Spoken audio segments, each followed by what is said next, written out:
আসসালামু আলাইকুম। তো আমরা আজকে এসিডিসি মেশিনের আপনারা আমাদের এসিডিসি মেশিনগুলো কেনার পর ব্যবহার প্রণালীটা কমপ্লিট এ টু জেড সবকিছু আপনাদেরকে দেখাবো। এটা হচ্ছে আমাদের এসিডিসি মেশিনটা, আপনারা দেখতে পাচ্ছেন খুবই হাই কোয়ালিটি আমরা মেশিন দিয়ে এগুলো রেডি করে থাকি এবং এটা হচ্ছে অটোমেটিক সিস্টেম করা থাকবে, একটা রিলে দেওয়া আছে। অর্থাৎ এটা যখন কারেন্ট থাকবে কারেন্ট থেকে চলবে এবং কারেন্ট চালু যাওয়ার সাথে সাথে আপনার এখানে কিন্তু সুইচ হয়ে যাবে। বারবার আপনার ব্যাটারিতে ক্লিপগুলো লাগানো খোলা এসব করতে হবে না, একবার লাগাই দিবেন, যখন কারেন্ট থেকে থাকবে কারেন্ট থেকে চলবে এবং কারেন্ট চলে যাওয়ার সাথে সাথে কিন্তু ব্যাটারি থেকে চলবে। তো মেশিনগুলো আমরা কিভাবে চালাবো, প্রথম কথা হচ্ছে আমরা এটা কারেন্টের লাইন দিয়ে দিব। ঠিক আছে, কারেন্টের লাইন দিয়ে দিলাম, কারেন্টের লাইনটা কিন্তু চালু হয়ে গেছে। এরপর যাদের ব্যাটারি আছে তারা ব্যাটারির কানেকশনটা দিয়ে দিবেন, যাদের ব্যাটারি নাই তাদের ব্যাটারির কানেকশন দেওয়ার দরকার নেই।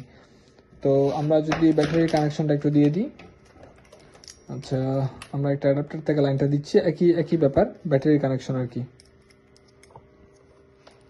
ওকে, ব্যাটারির কানেকশনটা আমরা লালে লালটা লাগাবো, পজিটিভে পজিটিভ, নেগেটিভে নেগেটিভ, কালোতে কালোটা লাগিয়ে দিব। তো ব্যাটারির লাইনটা আমাদের কনফার্ম হয়ে গেছে।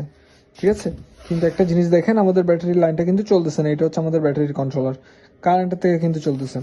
তাহলে আমরা যদি এখানে আপনার ইয়াটা নিয়ে ফেলি, কারেন্টের লাইনটা নিয়ে ফেলি, অর্থাৎ কারেন্ট যদি চলে যায়, এই যে ব্যাটারি লাইন কিন্তু অটোমেটিক চালু হয়ে গেছে। আবার যদি কারেন্টের লাইনটা দিয়ে দিই আমরা, এই যে দেখেন ব্যাটারি লাইনটা অফ হয়ে কিন্তু কারেন্টের লাইনটা চালু হয়ে গেছে। তাহলে আপনারা বুঝতে পেরেছেন এটা অটোমেটিক কাজ করবে। তাহলে এখানে ডিমগুলো কিভাবে দিবেন এবং কি কি বিষয় আশয় আমরা এখন এই বিষয়টা একটু দেখব। আচ্ছা, এরকম ক্যালেন্ডার তো আপনাদের সবার বাসায় আছে, তাই না? তো আমরা এরকম একটা ক্যালেন্ডার নিলাম। আচ্ছা, এরকম একটা ক্যালেন্ডার নিয়ে আমরা এটার একটু ফোল্ড করলাম, লাইক দুটো ফোল্ড করে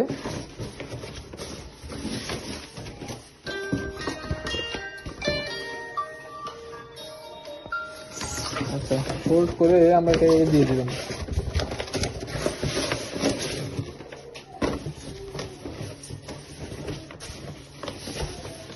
এই যে আমরা এটার এভাবে সেট করে দিলাম। ঠিক আছে, ওকে। তো আপনারাও এই কাজটা করবেন, আমি দেখাচ্ছি।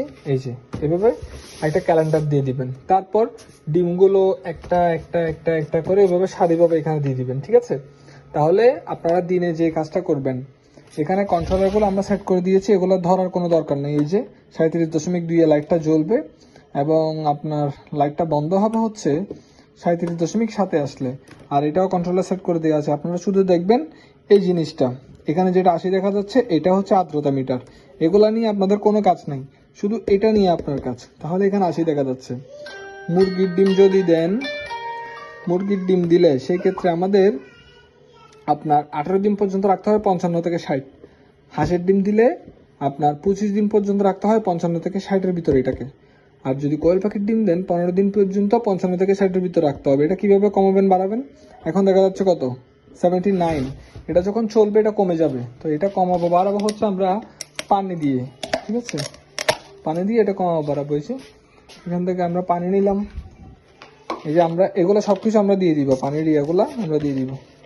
আপনারা যেটা করবেন, এটাতে পানি নেবেন, এটাতে পানি আমরা যত বেশি দিব আর্দ্রতা তত বাড়বে, যত কম দিব আর্দ্রতা তত কমবে। তাও আপনারা মোটামুটি একটা লেভেলে দিয়ে দিবেন। আর যেহেতু গরমকাল আসতেছে, এখন আসলে 55 থেকে 60-এর ভিতরেই থাকে, তাও যদি না থাকে বিভিন্ন এলাকায় আসলে বিভিন্ন রকম। আমরা এটা প্রথম অবস্থায় এই জায়গাতে রাখলাম। ঠিক আছে, এই জায়গায় রেখে উপরে ঢাকনাটা দিয়ে দিব। এরপর আধা ঘন্টা পরে এটা দেখব এটা কত আছে।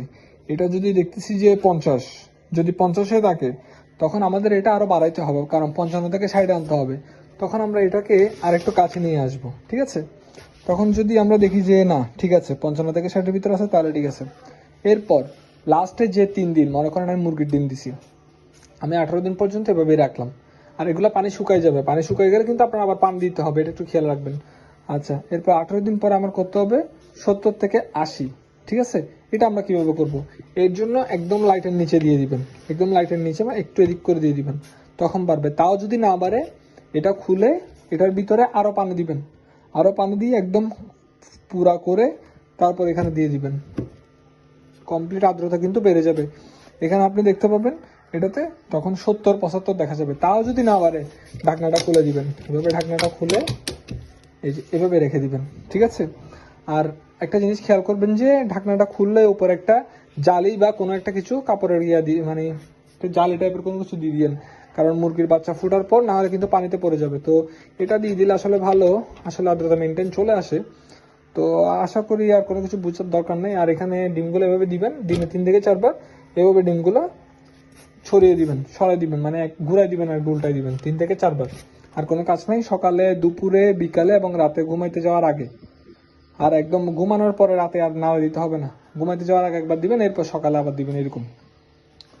তো আশা করি বুঝতে পেরেছেন সবকিছু আমাদের মেশিন সম্পর্কে। তো আর কোনো কিছু জানার থাকলে অবশ্যই আমাদেরকে জানাবেন। এটা হচ্ছে আপনার এসিডিসি মেশিনের কমপ্লিট একটা গাইডলাইন, যে কিভাবে কি করতে হয় না করতে হয় সবকিছু। আসসালামু আলাইকুম। তো ভালো থাকবেন সবাই। আর আপনাদের মেশিন লাগলে অবশ্যই আপনারা জানেন আমাদের সাথে যোগাযোগ কোথায় করতে হবে। এই যে এইচআর পোল্ট্রি ফার্ম, আপনার যোগাযোগের ঠিকানা হচ্ছে এটা, এই নাম্বারে ইমো হোয়াটসঅ্যাপে আপনারা যোগাযোগ করতে পারেন।